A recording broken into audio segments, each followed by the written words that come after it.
ขยายไปยังดีอีกเนาะกูบาท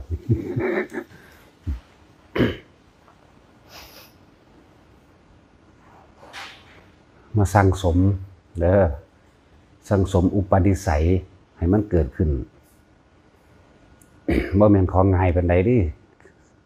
เกิดสิเกิดมาพบพ่อในจังซี่ให้คิดเบิ่งว่าทั่วโลกนี่ทางที่ออกจากทุกข์ได้มีพุทธศาสนาเท่านั้นเด้เบิ่งเด้อทั่วโลก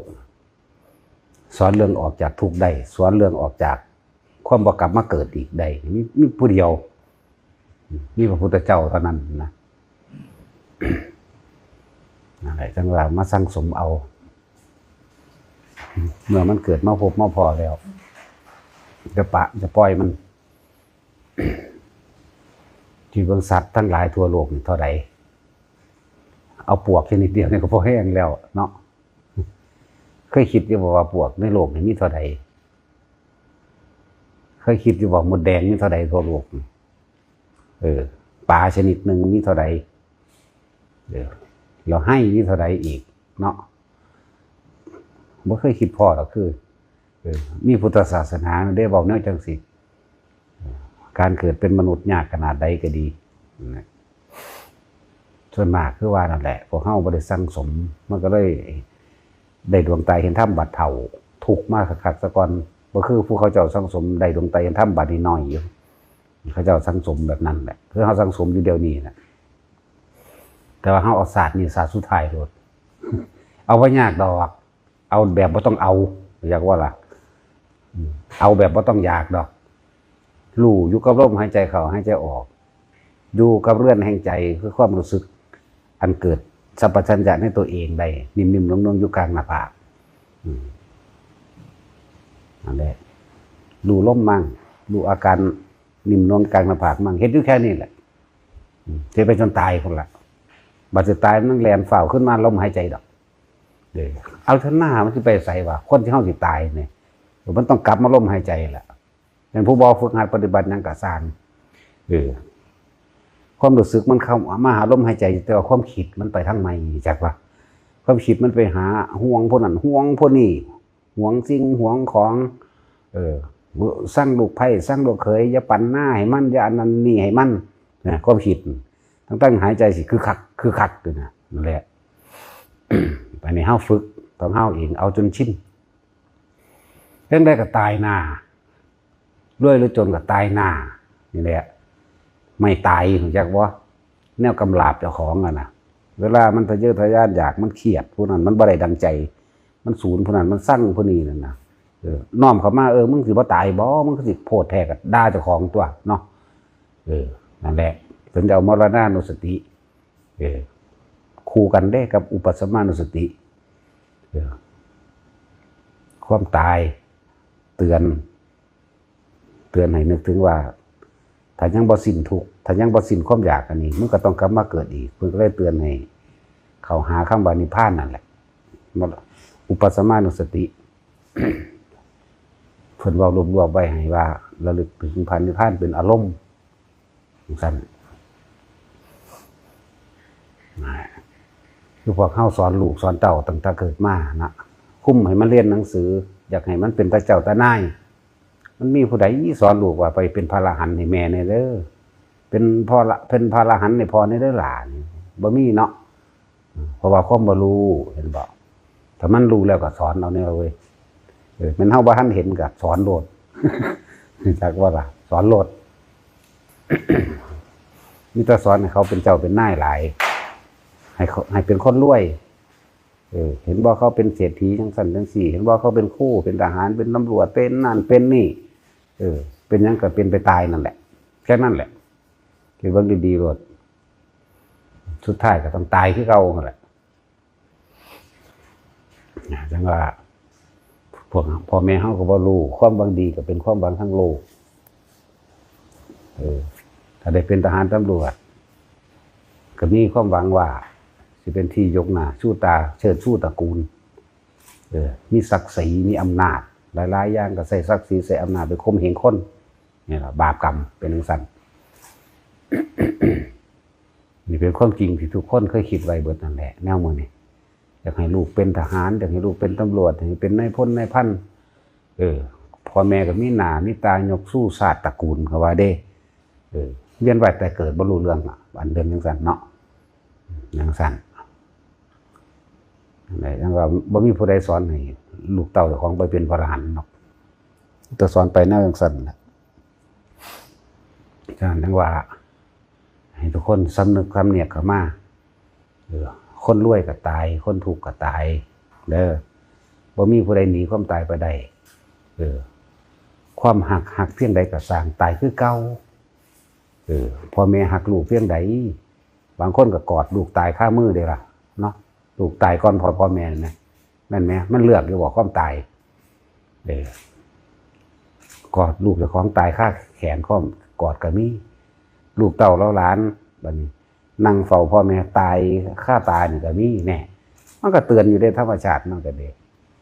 นั่นแหละมันก็เตือนอยู่จังสั่นน่ะหันเข้ามาบัดนี้เข้ามาเบิ่งตามความเป็นจริงสิ่งที่สำคัญที่สุดในโลกมนุษย์นี่สำหรับคนสัตว์นี่อาหารหนึ่งเด้บ่มีเสื้อผ้าใส่ว่าแต่มีข้าวกินเนาะอยู่น้ำโพงมาอยู่น้ำถ่ำน้ำผาก็ได้เด้ล่ะว่าแต่มีแนวกินเนาะแต่ว่านี่เฮาเอาตามความจริงบัดนี้ความจริงที่โลกมันเป็นมาแล้วอาหารที่อยู่อาศัยตลอดทั้งที่ทำกินกับพ่อมีอยู่เครื่องนุ่งห่มยารักษาโรคเนี่ยหันเข้ามาเบิ่งตานี่คนเฮาก็หากินเพียงตายเฮาคือบ่มาอยู่ใส่ชีวิตแบบบ่ต้องไปดิ้นรนต่อสู้กับไผ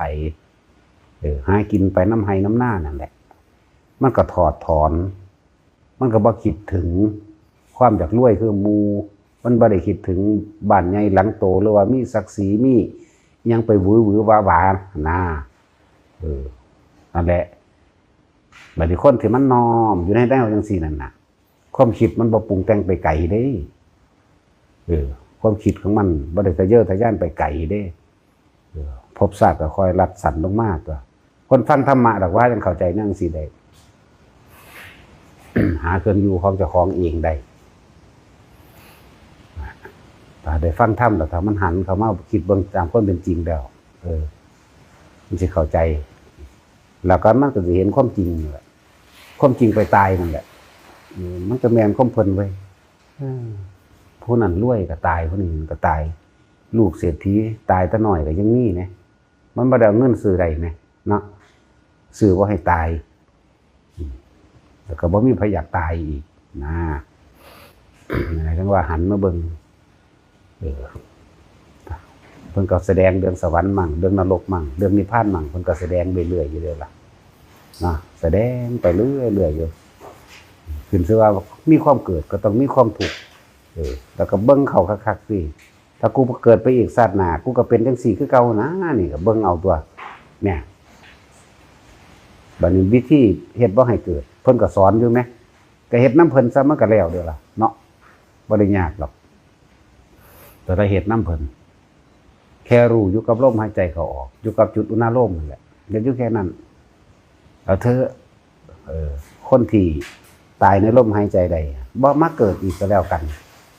ลมนี่เป็นความว่างเปล่าเด้ลมบ่มีรูปร่างลมบ่มีตัวตนเด้ลมมันเป็นปรุงแต่งต่ออีหยังอันนั้นอันนี้บ่ได้เด้บ่คือคิดถึงคนเด้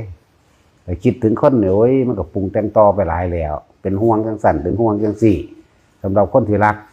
แต่คนที่สั่งเด้เฮ้ยยังไดมันสิตายแต่ของก็สิตายอยู่คักๆก็ยังบ่รู้เรื่องนี่นะนั่นแหละอารมณ์ความรู้สึกในความรักความพอใจเกิดความโกรธความไม่พอใจเกิดนี่ไหมแต่ว่าอยู่กับลมหายใจเนียนแน่หนึ่งเป็นหนึ่งเดียวกันมีแต่ลมล้วนๆมันที่เป็นใสแล้วนี่ว่าไม่รู้ภาพนะจิตไม่มีที่ตั้งอยากบอกล่ะจิตเลยอยู่แต่พอจิตโดยลำพังจิตกับรู้กับรู้นั่นแหละรู้ว่ามันว่างนั่นเองเนี่ยตอนนี้เขาว่าท่านได้เข้าถึงตนนั้นได้ก็เลยว่าจิตก็คือความคิดนี่แหละสะก่อนมันจะคอยตัดสั่นความคิดดอกความคิดที่คือคอยตัดสั่นเขาก็เพราะว่ายังเฮาอยู่กับลมมันบ่ไปคอยคิดมากเรื่องนั้นเรื่องนี้นี่ต่างๆนานาสารพัดที่เข้ามากระทบที่มาเห็น ถ้าบ่เห็นบ่คอยไปสังคมนั้นนี่อยู่เฉพาะลำพังในมัธยัสถ์ของเจ้าของเองอาหารยารักษาโรคเครื่องนึ่งห่มที่อยู่อาศัยมันพอมีอยู่แล้วถูกไหมคั่วกินอยู่เจ้าของนี่ก็ได้ดอกนะแหละมันบ่ไปเห็นมันบ่ไปหูยินเรื่องนั้นเรื่องนี้จังซั่นจังซี่มันก็บ่ปรุงบ่แต่งบันไดตัวบัดนี้อีกอย่างหนึ่งเฮาก็มีเครื่องอยู่คือลมหายใจนี่แหละเป็นเครื่องอยู่กับมันไปเรื่อยเมื่อมันซ้ำระดับหนึ่งกับพ่อรู้เรื่องในตัวเองนะเธอหน้าเฮ็ดไปสัก3-4 เดือนนี่สิเข้าใจดอกว่ามันสิเป็นจังไดมันสิเป็นอัตโนมัติแนวใดเฮ็ดไปเถอะหากบ่แม่นว่าให้เฮ็ดเคร่งเครียดซ้ำได้บัดนี้เฮ็ดสบายๆปลูกผักอยู่ก็รู้ลมหายใจได้ปลูกผักอยู่ก็จับลมหายใจได้รดน้ำผักอยู่ก็ได้พรวนดินอยู่ก็ได้ไถนาอยู่ก็ได้ทั้งเบิดได้เบิดขอให้จับจุดลมหายใจได้เถอะรู้ลมหายใจรู้อุณหภูมิแล้วอ๋อมันเป็นแบบนี้เองเลยเฮ็ดไปอยู่สำนันเนี่ยอีกอย่างหนึ่งเฮาบ่ไปสูงสิงไปที่เพิ่นว่าที่อโคจรมองบ่ควรไปมหรสพครบงานการละเลิกบันเทิงต่างๆเฮาบ่ไปมันก็บ่ได้มีเรื่องแล้วกลับมาคิดในขณะที่อยู่บ้านอยู่เฮือนอยู่ที่เจ้าของตัวนั่นแหละเฮาบ่ไปก็บ่ได้มีเรื่องหยังนะก็บ่เข้าไปทั้งสั้นนะ ก็อยู่แต่เจ้าของนั่นแหละพระเจ้าวางได้ก็เป็นเรื่องของเขาดิอย่าเอาผู้อื่นมาตัดสินเจ้าของนั่นแหละพึ่งตนเองแบบนั้นพึ่งตนเองโดยความเห็นคือสัมมาทิฏฐิคิดถูกแล้วไว้เฮ็ดถูกแล้วไว้ก็เฮ็ดไปตัวมันบ่ได้เฮ็ดนี่ทำลายเบียดเบียนผู้ใดสิชีวิตและทรัพย์สินเอาโลดเฮ็ดไปนั่นแหละตราบใดที่เฮาบ่ได้ไปทำลายไผข้อขาดบาดตายนั่นก็สิไปห่วงอิหยังกับคำเว้าคนนั่นเขาสิเว้าว่าจังได๋ก็ให้เขาเว้าตัวก็เป็นเรื่องของไผของมันอยู่แล้วเนี่ยมันนั่นแหละคิดถึงความเป็นจริงรวยปานใดก็สร้างกินข้าวคือเก่าลองรวยแล้วบ่กินอีหยังบังดูมันเป็นได้บ่นั่นแหละจังว่าให้เฮาเห็นความสำคัญในปัจจัยอันเป็นเครื่องหล่อเลี้ยงชีวิตร่างกายเฮาเองที่อยู่อาศัยและที่ทำมาหากินกับพ่อมีเนี่ยอาหารกับพ่อได้กินอยู่ดอกไปวันๆนะเจ็บไข้ได้ป่วยกับพ่อหายาพารามากินแก้ปวดได้อยู่ดอกเนาะถ้าร้อนก็เฮ็ดให้มันเย็นถ้าหนาวก็เฮ็ดให้มันอุ่นมันถึงมีวิธีในหั่นอาบน้ำเนี่ยเปิดพัดลมแน่หั่นแหละ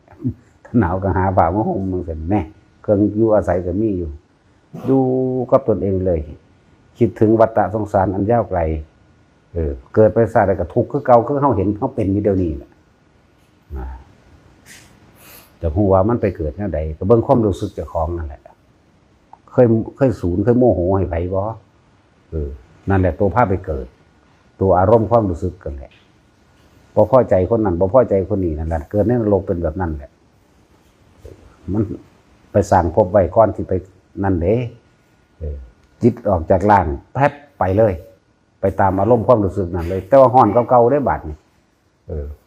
บ่แม่นแค่ว่ามานอนศูนย์ให้พวกนั้นโมโหถีบยันพวกนั้นพวกนี้นอนอยู่สั่นบ่แม่นแค่นั้นเด้ลงโตเต็มๆได้บาด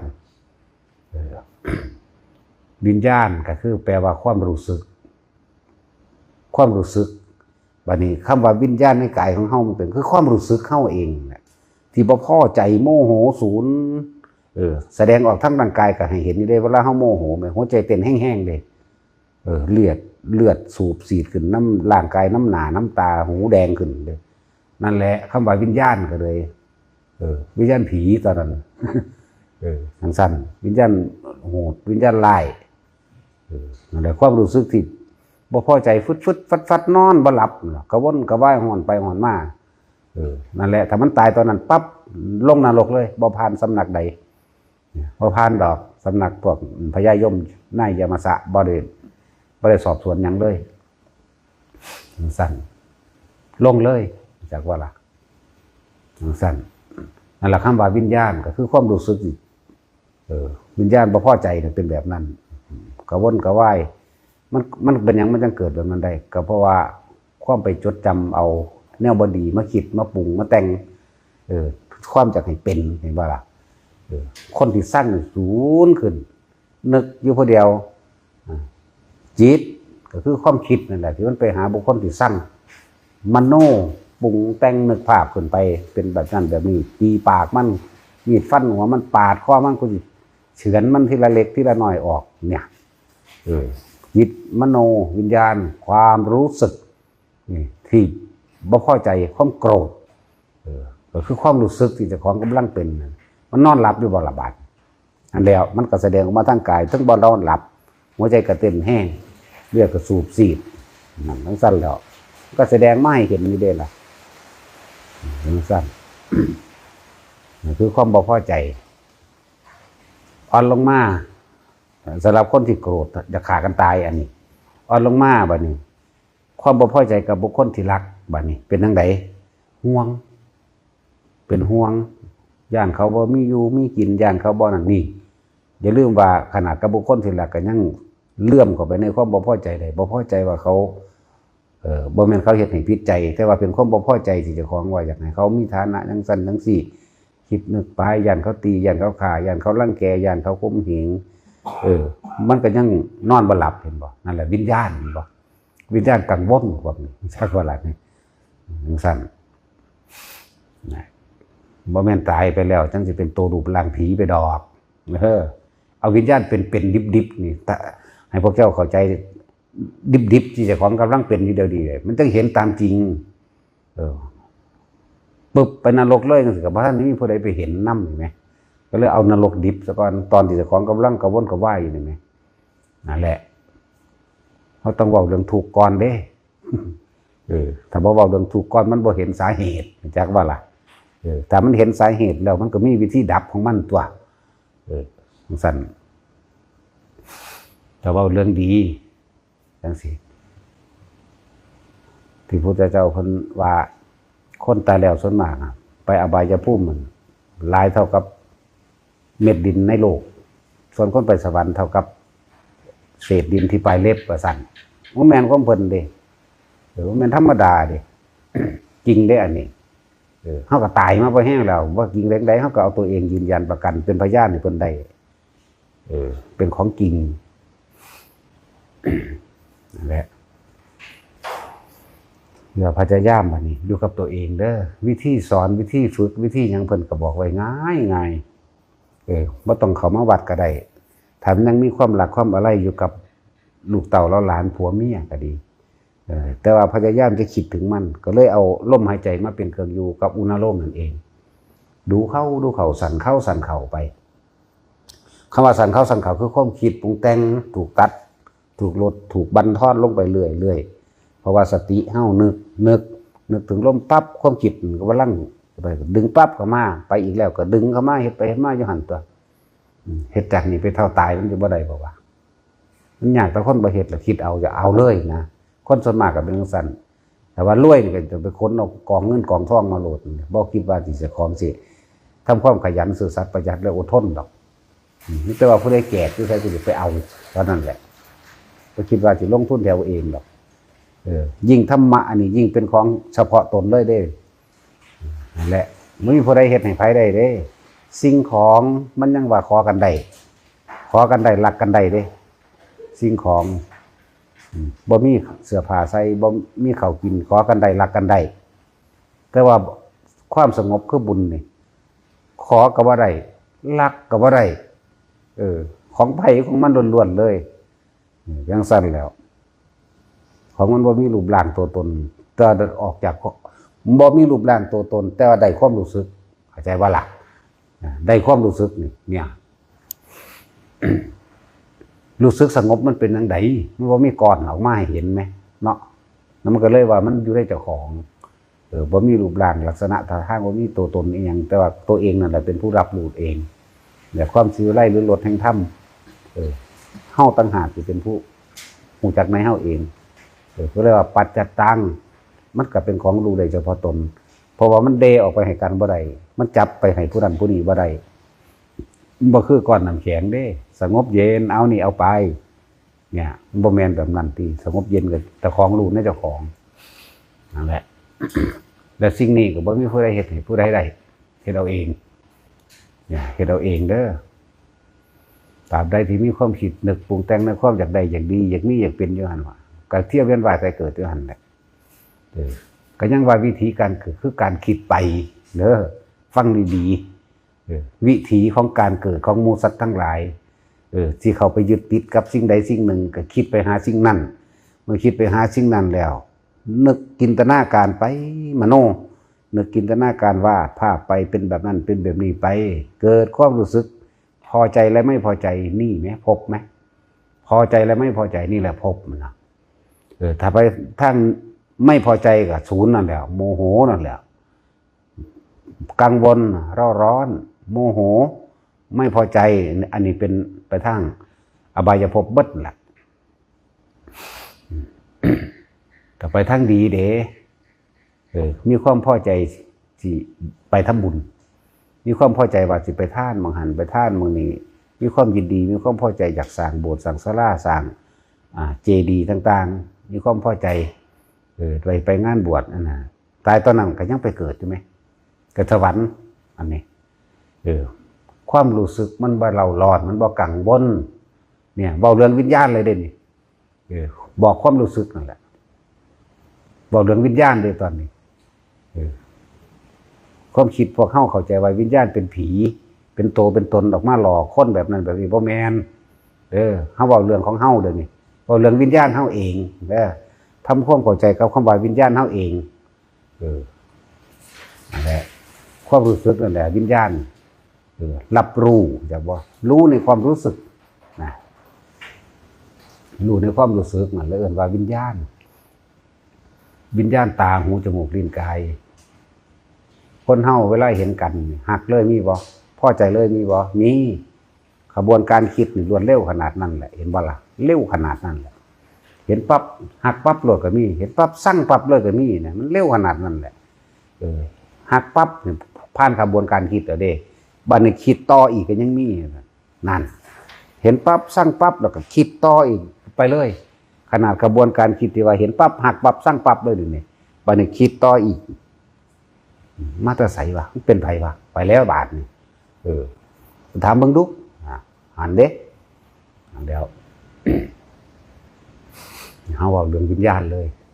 หักปั๊บนี่แหละวิญญาณเกิดความพอใจความรู้สึกที่พอใจสั่งปั๊บเกิดความรู้สึกที่บ่พอใจนั่นแหละ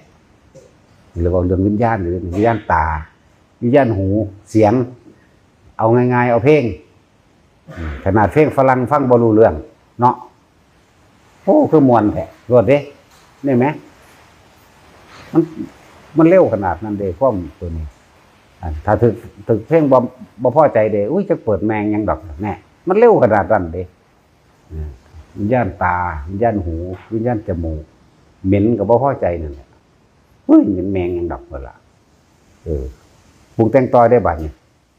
หาได้บัดนี้คือตัดสินเราหานี่แหละเหม็นขี้หาไปหามาตอนที่ย่างหาอยู่นั่นน่ะมันก็เหม็นตุๆอยู่แล้วความคิดก็คิดไปนำเด้จนว่าอย่าเปะก็ได้เหยียบแล้วก็จมต่อเด้เอ้ยไผมีขี้แมงนี่ว่านี่ธรรมดาบ่ต่อมันเนาะนั่นแหละวิญญาณจมูกมันบ่พอใจตายตอนนั้นนะแม่เกิดเป็นอยู่ในคูตะนรกจักว่าแต่คูตะนรกบ่บ่แล้วบอกไปก็ซ้ำนั่นแหละมูดคูดมันสิเป็นคือหลุมศวมเด้เปรียบเทียบว่ามันเป็นแบบนั้นที่มันแผ่นบักไงกว้างบักไงป่าน้ำทะเลเด้พวกเจ้าเอ๋ย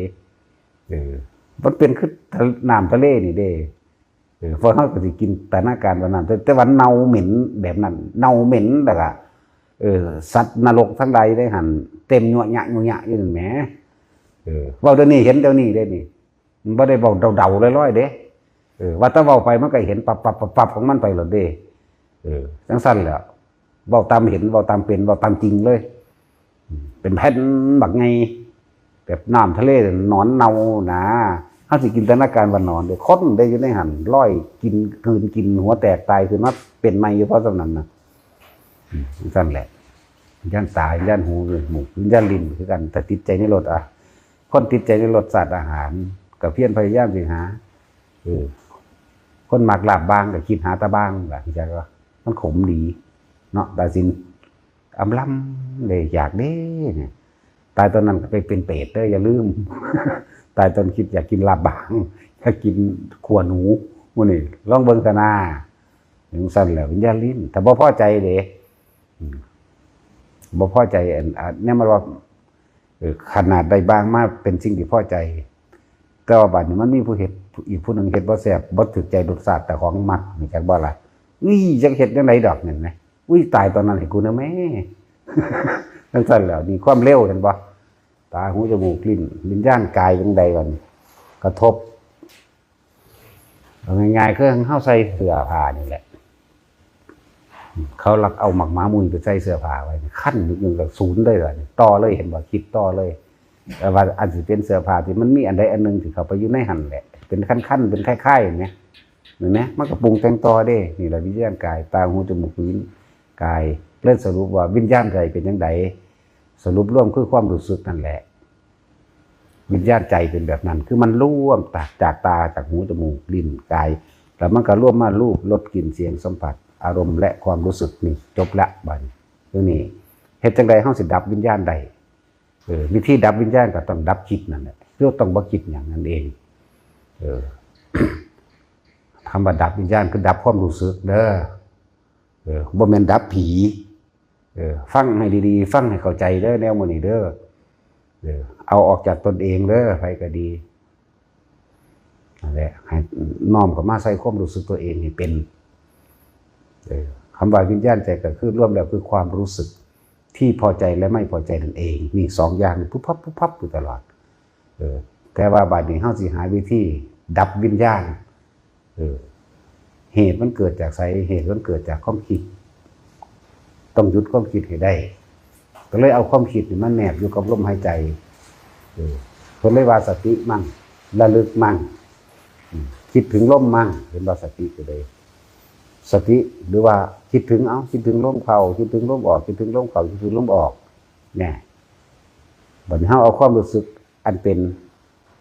อุเบกขานี่มันก็ยังสามารถแผ่ความรู้สึกออกมาทางกายได้เห็นบ่โมโหความรู้สึกทางกายก็ยังเลือดขึ้นหน้าได้แม่นบ่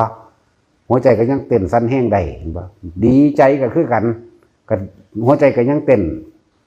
เสียคนละอารมณ์ซื่อเห็นบ่อารมณ์เห็นบ่บัดนี้อารมณ์ที่บ่มีอารมณ์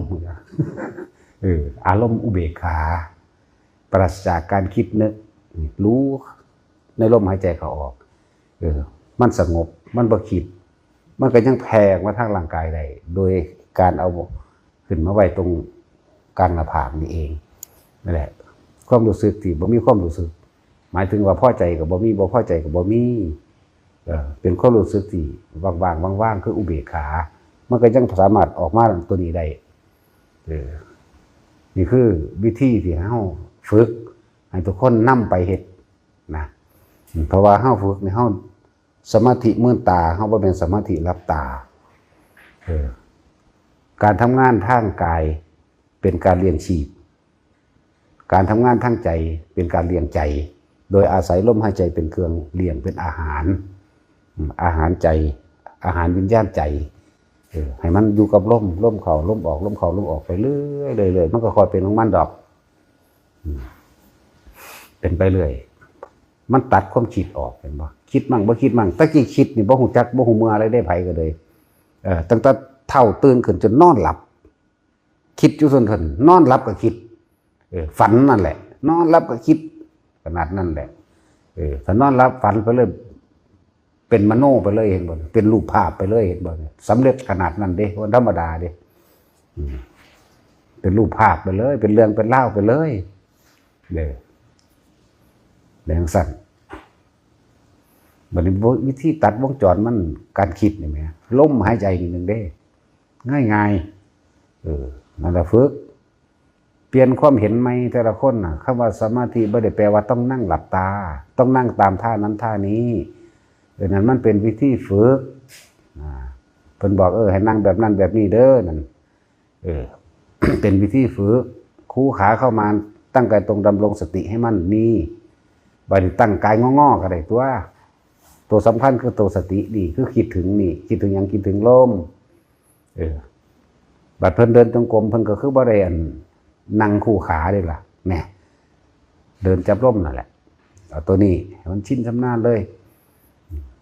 คือพุทธเจ้าเพิ่นถามว่านุ่นมื้อนี้จับร่มได้จักเทื่อได้7เทื่อสั่นโอ้ยหน่อยแท้เบิ่งดูนั่นน่ะตถาคตจับลมหายใจรู้ลมหายใจเข้าออกด้วยตัวเองได้ตลอดเวลาซั่นปาดโตตะกี้เฮาเถียงเด้เฮาบ่เชื่อเป็นไปบ่ได้เฮาว่านั่นแหละเป็นหยังจึงมีการพิสูจน์เกิดขึ้นบ่ได้เชื่อได้คนนอนหลับมันจะไปฮู้ได้จังได๋ซั่นตัวมันก็เถียงไปเรื่อยเด้บัดนี้มันหาเหตุผลเข้าข้างตัวเองจากบ่อนจากเอาชนะเพิ่นเป็นไปบ่ได้ดอกคนนอนหลับสิไปฮู้ลมหายใจเป็นไปบ่ได้ดอกกินข้าวอยู่สิฮู้ลมหายใจได้จังได๋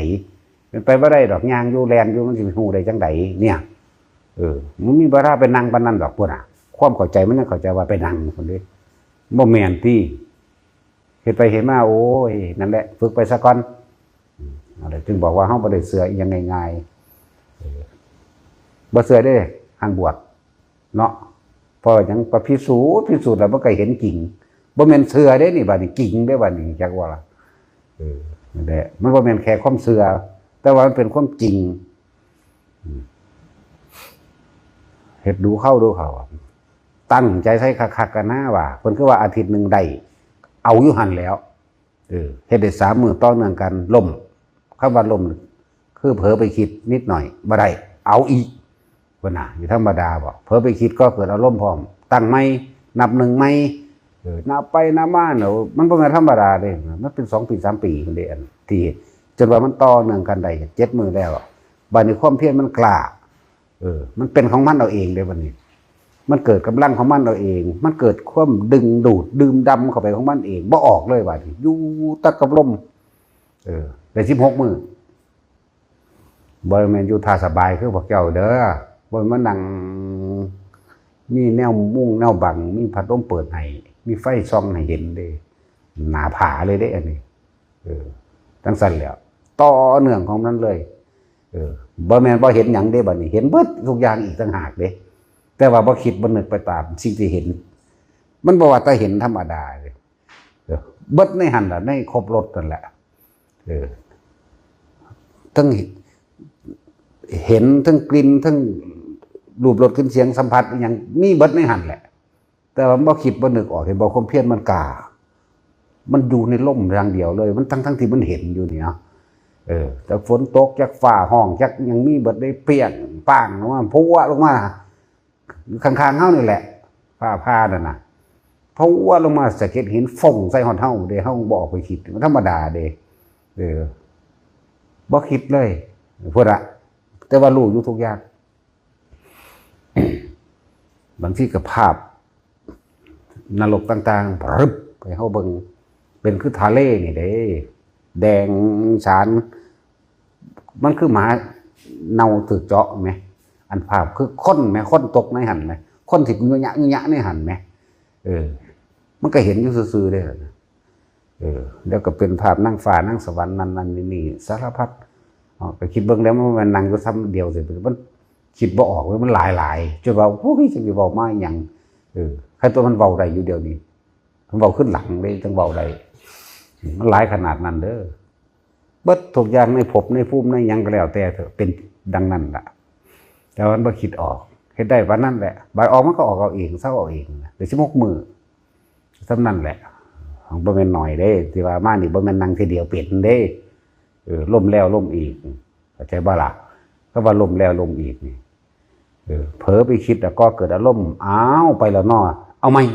เนี่ยมันไปทางสั่นเด้บัดนี้นั่นแหละขนาดนั้นแต่พวกเฮาบ่ถึงขนาดนั้นแต่ว่าก็คอยเฮ็ดไปนั่นแหละต่อใจบ่เด็ดเดียวพ่อบ่เด็ดเดียวพ่อสิถิ่มคนใดเข้าใจว่าล่ะคือเขาเทียบไว้นั่นแหละพวกเฮากำลังอุ้มลูกน้อยอยู่8-9 เดือนนี่เนาะตีนมันยันปากแน่ถูนั่นนี่แน่มือมันสาวผมตีปากเฮาแน่มันบ่ตีกระจับมือมันมาตีมันบ่ยันกระจับตีนมันมายันเอาเองถูเอาเองอยู่นี่พอดีในชั่วขณะหนึ่งรถนิพพานมาปุ๊บเจ้าต้องถิ่มลูกน้อยทันทีคือบ่ให้คิดหยังเลยเจ้าจังสิไปกับรถนิพพานอันนี้ได้ ใจสำนันบ่เด้อมันมีดอกแต่คนบ่มีลูกก็ยังบ่กล้าอยู่เนาะยายนวลเด้อถึงว่าเจ้าอุ้มผัวเจ้าอยู่นี่จะเฮ็ดได้บ่ล่ะ อุ้ยที่รักฉันทิ้งเธอไม่ได้ เหมือนว่าล่ะจะตั้งสั่นแล้วถิ่มแมงโดนได้ก่อนก็อ่อนเด้ใช่ป่ะเพราะหาแตะวันลูกหัวก็พอแห้งแล้วก็ยังบ่ได้เนาะถ้าบ่ได้ก็พอย่ามอยู่ในลมหายใจให้มากๆทำให้มากทำให้บ่อยทำให้ชินเราตัวเฮ็ดไปเรื่อยๆ มันสิตัดวงจรความคิดออกจากบุคคลที่รักบุคคลที่เกลียดสัตว์ที่รักสัตว์ที่เกลียดสินทรัพย์สินสมบัติที่ยังไม่มีและมีอยู่มันจะคอยตัดออกแต่ว่าทำงานไปกับทรัพย์สินนั่นแหละความคิดนั่นน่ะมันสิถูกตัดออกนั่นแหละภพมันเกิดบ่ได้แต่เฮาอยู่ได้ลมหายใจกับอุณโลมนี่เป็นเครื่องยืนยันว่าภพเกิดบ่ได้เด้ออาการปิติเกิดนี่เป็นอุเบกขานะความพอใจกับบุคคลสัตว์สิ่งของบ่มีไม่พอใจกับบุคคลสัตว์สิ่งของก็บ่มีแต่ว่ามันอยู่ในตัวเองได้นี่อะไรเป็นอุเบกขาภพเกิดบ่ได้ในตอนนั้นถือคมไว้แล้วแต่ที่ว่าภพถ้ามันตายตอนนั้นในการทรงชั้นตายในการทรงชั้นตอนนั้นดีบ่ดีมันไปนิพพานเลยพุ่นเด้ล่องมาคือนาคาคณะนั้นมันยังมีเครื่องรองรับอีกอย่างหนึ่งโสดาสกิทาคาคือไปใส่ว่ะมันบ่ไปคิดถึงอย่างอื่นจากว่าล่ะตกข้างตามสวรรค์สันต่างๆดูพรหมโลกต่างๆนั่นน่ะเห็นบ่ล่ะนั่นเดี๋ยวมันที่ไปใส่ไปเถอะตั้งว่ามันเป็นวิธีที่ไงทำการทำงานดูมันก็เฮ็ดได้แต่ตะกี้เฮาเถียงเพิ่นแล้วก็เฮาบ่ทันได้เฮ็ดเป็นเฮาตะกี้เฮาคำว่าสมาธิของเฮาคือต้องบ่ฮู้ยินหยังบ่เห็นหยังต้องการความสงบเงียบเด้บ่ยุ่งบ่สุงสิงกับไผซึ่งลึงกับปลาผู้เดียวผู้ใดเว้าหยังมารำคาญมันธรรมดาบ่ว่าจักนำกูเว้าแมงหนังหน้าศูนย์ใส่เขามั้ยธรรมดาบ่ว่าเจ้าของเป็นนักปฏิบัตินักสมาธิว่าซ่านบ่ได้รู้จักหยังนั่นแหละเถียงเพิ่นเถียงว่าพุทธเจ้าบ่ได้เชื่อเพิ่นเด้นี่ถ้าเชื่อแล้วมันบ่เฮ็ดแต่เดี๋ยวมันรู้ตามความเป็นจริงนี่ครับว่ามันจริงตามประสบการณ์เท่าแล้วเรื่องสั่นตัวดันเอาอยู่หั่นและหลายอย่างที่เฮาเฮ็ดมาหูมาเห็นมานั่นแหละบอกให้ฟังเดินจงกรมอยู่จังสิฝนตกบึมบ่ำอยู่ธรรมดาบ่ฟ้าผ่างาไม้หักขวางทางแต่ว่าบ่พอสิได้รอดก้มเด้อยากมันจะเฮ็ดคือให้เฮาก้มอยู่ห่างบ่ก้มนะเป็นวิดๆวางๆนี่แหมมันสิให้เฮาคิดออกจักบ่ล่ะบ่คิดออกนะตะกี้เอานักอยู่ได้เทียนใหญ่นั่นน่ะเทียนนั่นเลย3 ชั่วโมงเทียนตัวนั้นเทียนเดือนละบาทเขาเอิ้นแต่เทียนบ่ดับนี่คือบ่เลิกนะเอามือละสำนั้นตั้งสัจจะฝนตกฟ้าห้องเติกสังเกตว่าเทียนคือบ่ดับนี่เทียนบ่ดับ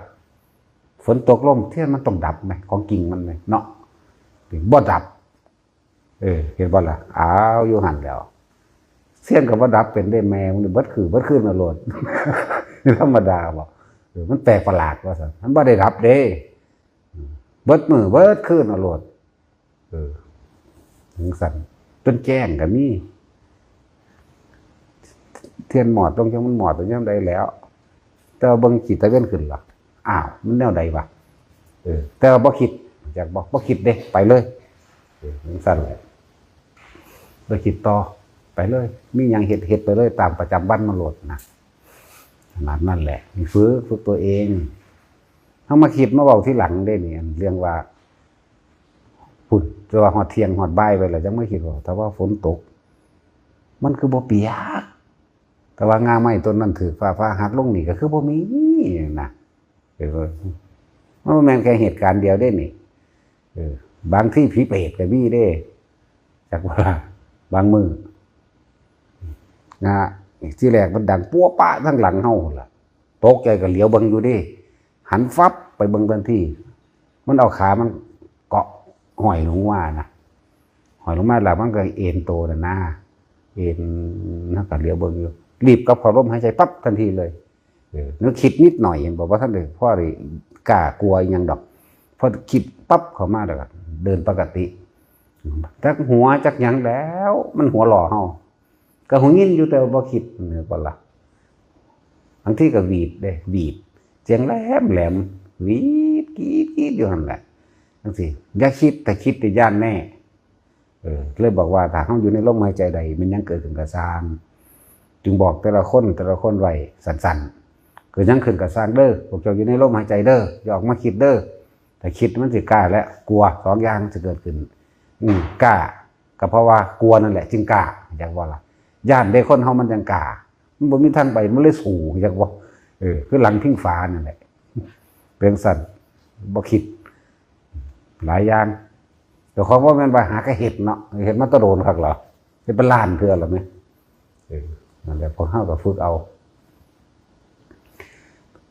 เฮ็ดมาน่ะยากลำบากขนาดใดแต่ว่าพวกเฮานี่ได้วิธีรัดสั่นเลยรัดสั่นเอาได้นี่ดัดแปลงปรุงดัดแปลงมาเอาแล้ว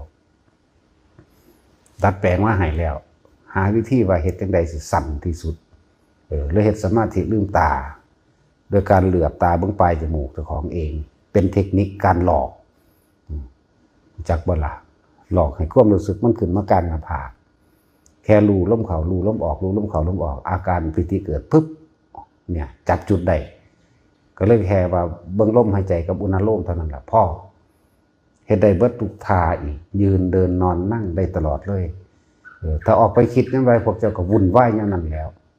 หมู่ภิกษุสงฆ์ทั้งหลายนี่คือกันถ้าออกไปคิดทั้งโลกนี่อยากซึกโลดวุ่นทันทีแต่ว่าล่ะเพราะว่าของนั้นมันชินมันจวดจ้าดนั่นน่ะเมียล่ะมันธรรมดาวะมันแป๊บเดียวนึงเดินธรรมดาวะ เรื่องสั้นนี่ความจริงเรื่องสั้นแต่คนภาวนาหรือว่ามีเรื่องมากเป็นคนบ่เรื่องมากคนภาวนาบ่มันเบิ่งง่ายๆนึงดอกมันบ่เขาได้ไปสูงสิงหรือเว้าอิหยังในลักษณะความพอใจนั่นนี่กันนี่บ่พอใจกันดอกมันสิเว้าปัดๆไปๆแล้วมันสิหนีออกโลดเป็นจังซั่นว่าวิธีปฏิบัติก็บ่ได้ยากดอกกวาดตาดหรือมันก็เบิ่งลมได้จับจุดลมได้เดินบิณฑบาตมื้อนี้คือบ่ให้ออกเลยเด้บ่ให้ออกไปคิดทั้งใหม่บ่อยู่แต่ในอันนี้เนี่ยมันสิไปไสเดี๋ยวนี้มันจะเอาความทุกข์ความร้อนกังวลกับวายมันทั้งใดก็ของมันอยู่แค่ลมหายใจกับอุณโลมนึงแหมความคิดมันบ่เกิดไปหาผู้คนสัตว์สิ่งของแหมความคิดมันอยู่ในลมนี่แหมอยู่ไปอยู่มามันก็เห็นทุกอย่างในหั่นแหละมันเป็นที่น่าอัศจรรย์อยู่เด้ว่าเฮาฝึกหัดมานั้นพอแห้งแต่ว่าหาวิธีสิรัดสั่นและง่ายมั้ยทุกคนแล้วก็พวกเจ้าบ่ได้ใจเด็ดขาดพ่อใจบ่เด็ดเดียวพ่อทิ่มลูกน้อยบ่ได้ทิ่มผัวบ่ได้ทิ่มเมียบ่ได้แต่มันต้องอยู่ในลมหายใจซะก่อนตัวจังซั่นแล้วอยู่ไปอยู่มาก็ค่อยถึกละออกในขณะที่เฮาบ่คิดถึงอย่างนึงว่าลืมนั่นแหละเฮาลืมคิดถึงคนที่รัก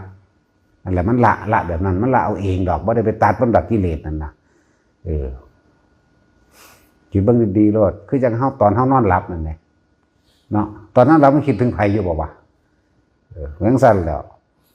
อันนี้บ่ได้หลับแต่ว่าบ่คิดถึงไผใดทั้งที่หูที่เห็นนี่นะมันแปลกว่าล่ะความสุขของคนทั้งหลายแหละช่วงที่บ่มีทุกข์เลยคือช่วงที่นอนหลับเด้อ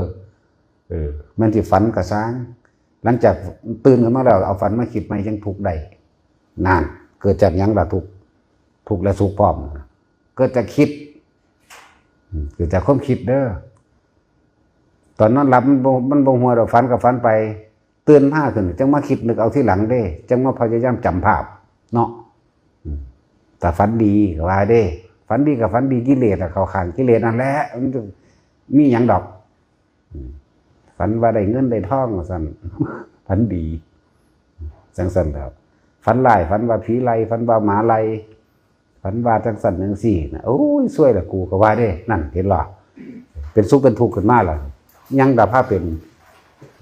ความคิดก็เกิดอารมณ์ให้เกิดความรู้สึกพอใจมั่งไม่พอใจมั่งเพราะว่าเฮาไปนึกถึงบุคคลสัตว์สิ่งของแม้นในความฝันกับบุคคลสัตว์สิ่งของในฝันขนาดนั้นแหละนึกไปเด้อตัดสิน ตาจุ้ยฝันว่าได้เบิ่งดากเขาหั่นเนาะอุ้ยเสียดายว่าสั่นตื่นก่อนว่าล่ะอีดีนี่แหละความจริงเด้อนี่เบิ่งดากเขาเสียดายยังนึกนำอยู่เท่าเดิมนี่ เท่าเดียวดีเด้คนธรรมดาเด้เสียดายมันตื่นก่อนพะนะมันธรรมดาเด้นั่นแหละทุกข์และทุกข์เกิดจากความคิดคือ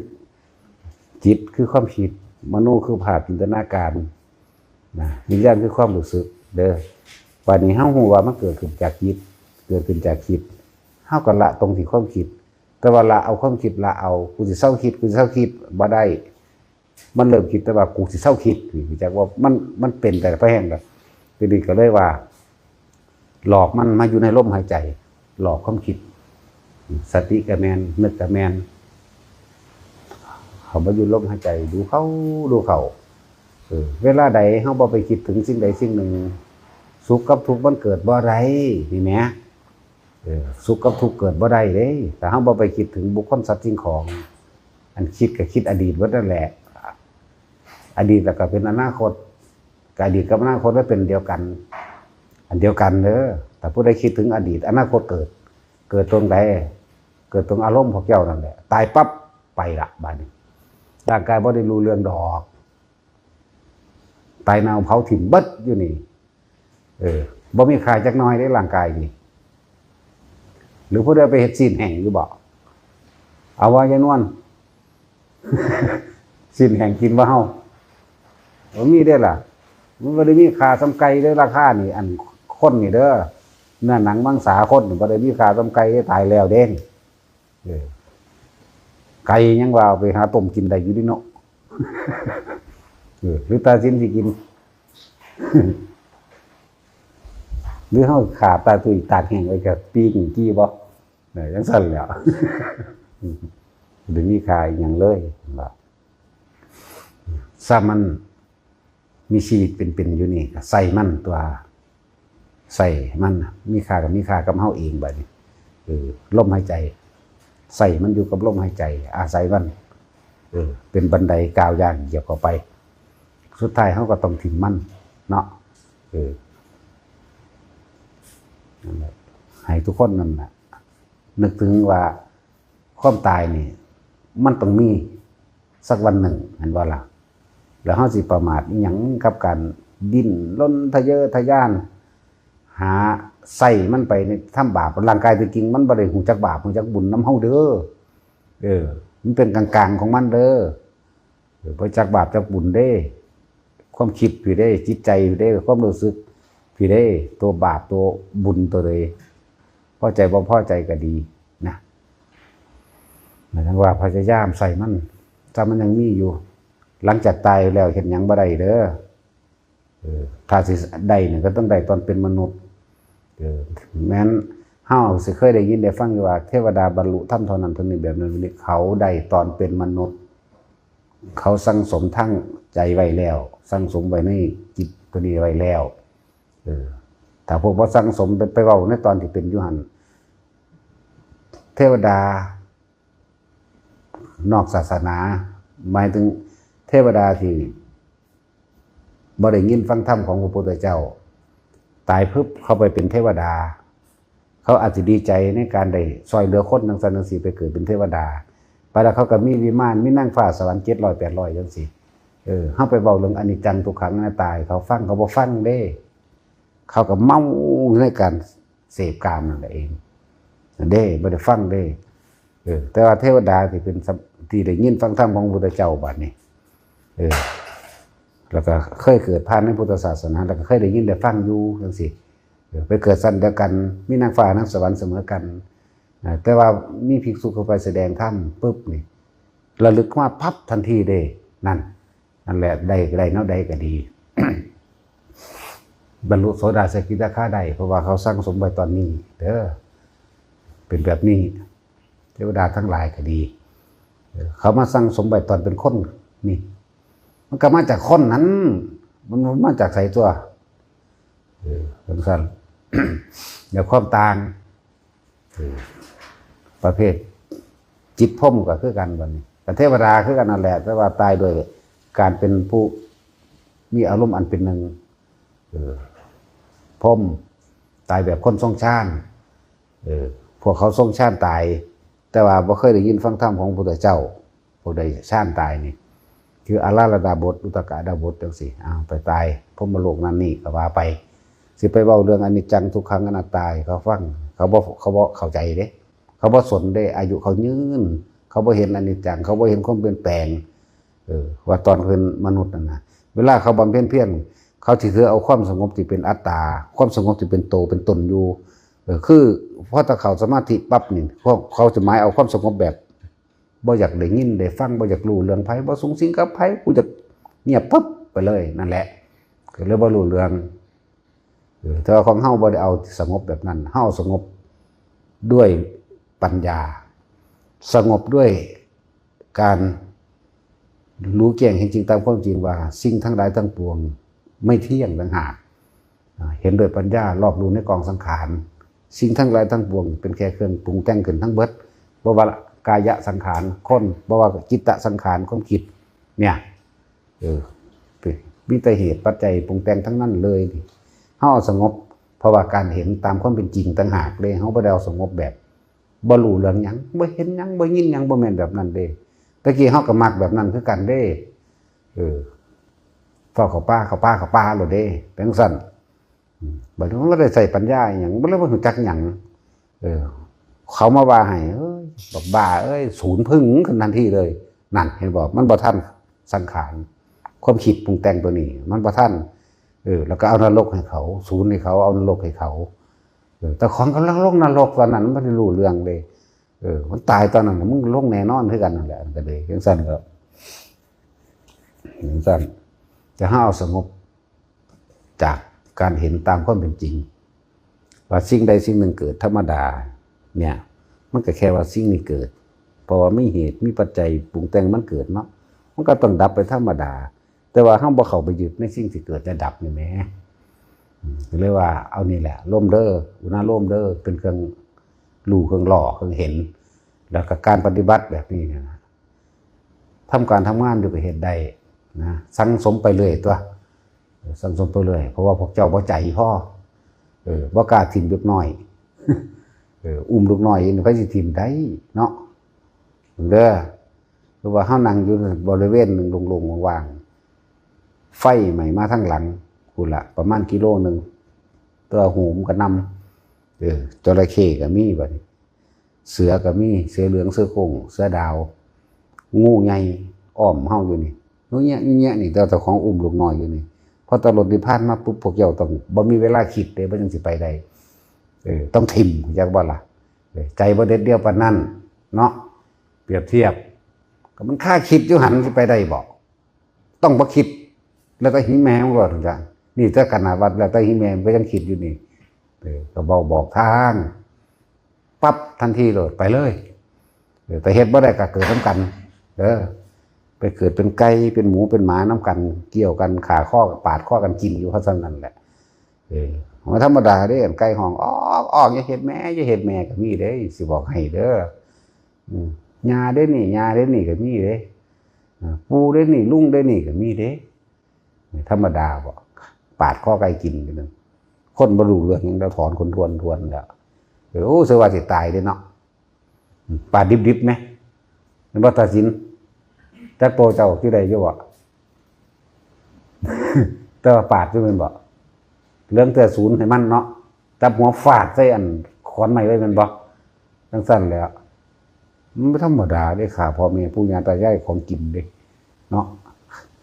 สิเคยเป็นลูกเป็นพ่อเป็นแม่ตกเต้าเล้าหลานขาลูกเต้าเล้าหลานเป็นของกินเองล่ะคิดแล้วมันเป็นแต่จากมาเกิดอยู่บ่วะความคิดบ่มาแล้วกูเนาะความคิดเอาสรุปเอาเลยแต่ว่าหูท่านบ่กำลังคิดเรื่องนั้นเรื่องนี้นั่นแหละไปเกิดคิดฮอดลูกฮอดหลานไปเปิดเป็นไก่มันขากินได้แม่เนาะปวดเป็นสัตว์นั่นแหละจึงบอกว่าฝึกไปเรื่อยๆซะก่อนฝึกไปเรื่อยเดี๋ยวก็ค่อยสิ่งที่ลืมนั่นแหละคือละที่เขาบ่คิดถึงนั่นแหละเอิ้นว่าละเด้อหุ้ยบอกปานนี้แหละเว้ยมันเฮ็ดได้ซำใดวะหรือว่ามาฝึกให้เป็นรวยอยู่ก็มีทุกคนก็เลย อันนั้นเป็นผลพลอยได้เด้อเห็นทั้งความสมปรารถนานี่มันเป็นคำเว้าซื่อๆดอกสิ่งใดบ่มีก็สิได้มีขึ้นมาสิ่งใดบ่ได้ก็สิได้ขึ้นมาเลยเอื่นว่าผลพลอยได้เด้อผลพลอยได้จากคนที่มาทรงฌานหรือทำสมาธิอันนี้ปฏิบัติธรรมอันนี้ความสงบบุญคือความสงบเย็นบุญคือความสงบเด้อเมื่อมีความสงบแล้วก็เลยเอื่นว่าเป็นบุญสงบสบายใจเย็นจิตเย็นใจเจ้ากรรมนายเวรมาบัดนี้สมมติว่ามาจะเอาขึ้นเฮ้าปุ๊บเฮ้ามีบุญอยู่แล้วเขาก็เอาตัวนี้ไปละก็เลยออกไป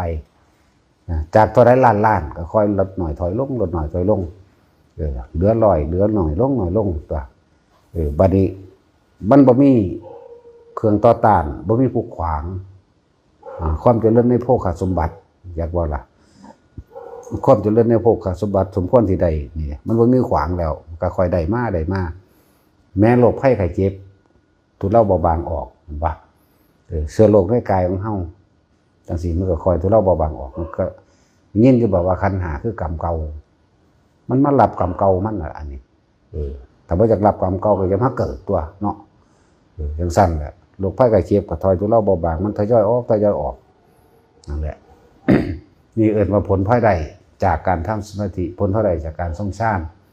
คือเอิ้นอย่างนึงว่าสมาธิรักษาโรคอะไรก็เป็นแค่ผลพลอยได้มันดอก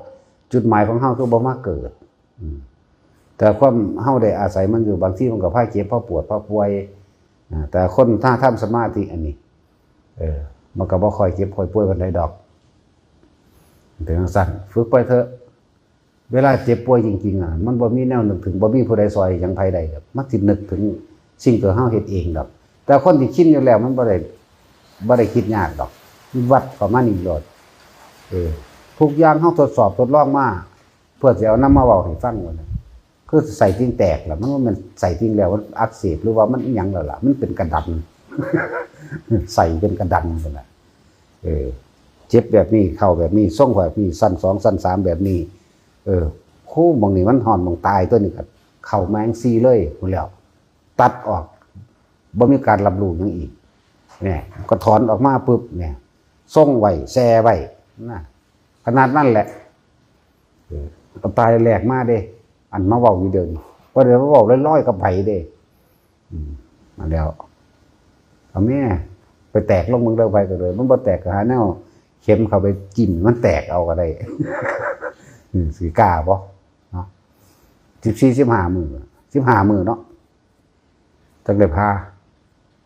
มันบ่เป็นใส่ทิ้งแตกที่มันพากลางท้องพี่ล่งพี่งัดออกปัวออกปีนออกมาปันนั้นยังส่วนเขาเอาไปก่อยกินหน้าเขาตับมันจะแสบดีว่ะ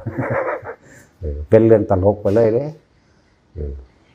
มันเป็นเรื่องสนุกสนานไปเลยได้แล้วนะมันเยาะเย้ยจากบ่ล่ะจิตมันผ่านมาแล้วมันเยาะเย้ยได้ตลกนะเราอยากกับหมอเสือแต่ถ้ายาสลบ2นอกหลังนะมันยังบ่สลบไหม2 เข็มพุ่นเด้ทั้งดมพร้อมเลยเอามากินพร้อมท่าหน้าวะก็มาเป็นอย่างด้วยล่ะมันแปลกว่าล่ะยา2 เข็มทั้งสลบก็ฉีดยาสลบด้วยทั้งซ่าทั้งสลบนี่แหละก็เลยบอกพาโลดอยู่คนละเลยบอกอาการเขาบอกได้ถึงเบิดเด้ตอนนี้ขาต้นแล้วขามึงนี่ต้นขามึงนี่เป็นนักมึงหันไปทางสั้นมึงนี่ไปทางซี่เป็นทางสั้นเอาเพิ่นก็บ่สลบหรอเอาดมมาก็เอามากูกินพร้อมซะหน้าว่ะมันบ่สลบไปสั่นจะมาบอกเขาพาไหมพาโลดบางนี่เป็นทางซี่แล้วมึงหันไปทางซี่แล้วจะมาบอกเขาคนดีมันหู้ขนาดนั้นได้นี่แหละรู้สึกตัวทั่วพร้อมนี่บ่ธรรมดาบ่รู้สึกบัดได้หันแหละเก็บหรือบ่เก็บก็รู้ได้หันแหละบ่เก็บก็ยังว่าบ่เก็บมันบ่เป็นผลจากยาเด้มันเป็นผลจากการทรงฌานมันถอดออกมาต่างหากของมันแต่ว่ามันรู้อยู่ที่ต่างหากเฮ็ดเป็นซะก่อนโอ้จักสิบายเป็นหยังดอกพ่อกำการนี่ล่ะเอาสมาทานซะ